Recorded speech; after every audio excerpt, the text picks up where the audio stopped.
Hello everybody and welcome to another episode of the weapons of hot dogs, horseshoes and hand grenade. Today we are taking a look at this big boy. This is one big chunky pistol. This is the Heckler & Koch Mk23. This is a pistol that the US Special Forces actually requested. Let me just get that one. Did some testing, so we're gonna just pop that in there. There we go. So this was a pistol in 1989. The U.S. Special Forces, or SOCOM, requested a new pistol with more firepower than the existing 9mm pistols that they were using. So they came to the conclusion they wanted 45 ACP. However, 1911 didn't fit the requirements. Low magazine capacity also it didn't work well since they used the higher loading, more powder in their 45 ACP bullets.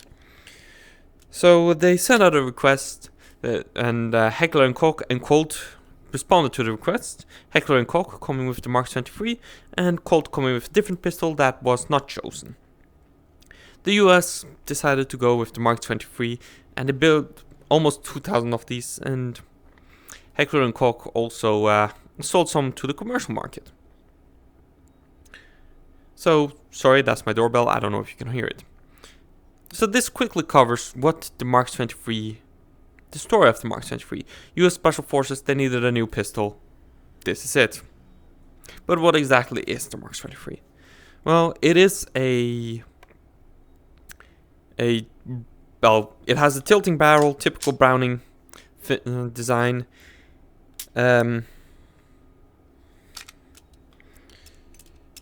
It has a 12-round magazine capacity. It has, it's typical Browning magazine. It has 12-round magazine capacity. It's a double-stacked magazine. It's, of course, 12 rounds. It's little compared to 9mm alternatives.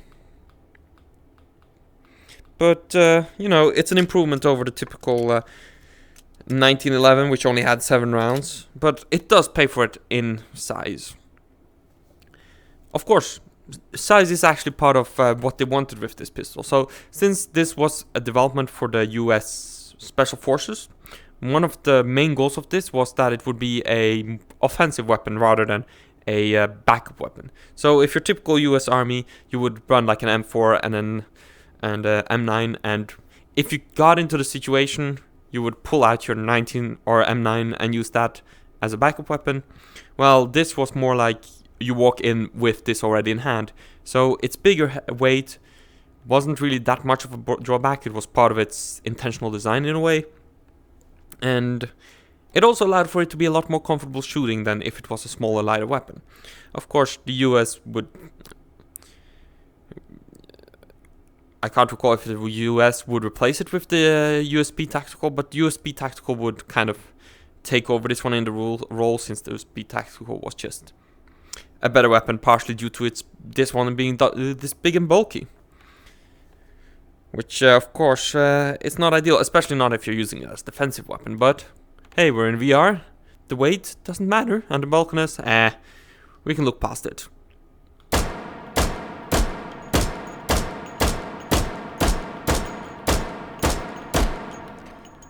As with all modern pistol, it locks open on open. One interesting design, not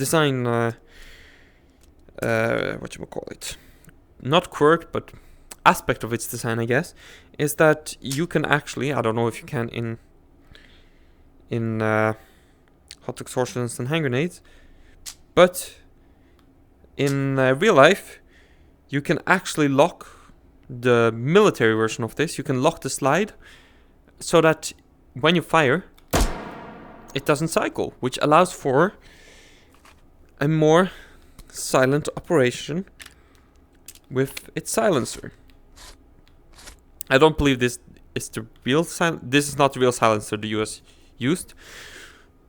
Another thing about the US military version is that the sights would actually be not blocked by the suppressor, which, as you can see here, the sights are blocked by the suppressor.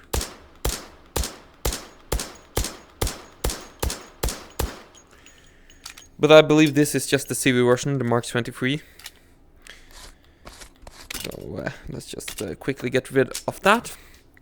Another thing this thing got was a specially designed laser sight and flashlight, I believe. Let's see. There we go. This is only the laser sight, but that'll do.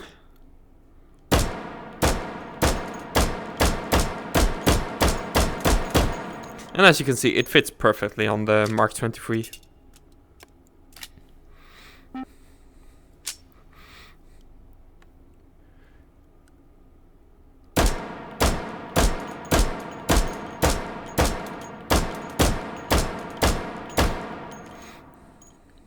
Yeah, the Mark 23. It's made by Heckler & Koch for the US Special Forces. So that's obviously the primary user of it as well. I do hope you all enjoyed this quick little video on the Mark 23. Be sure to leave a like, subscribe and all of that, and I'll catch you guys in the next one. Bye!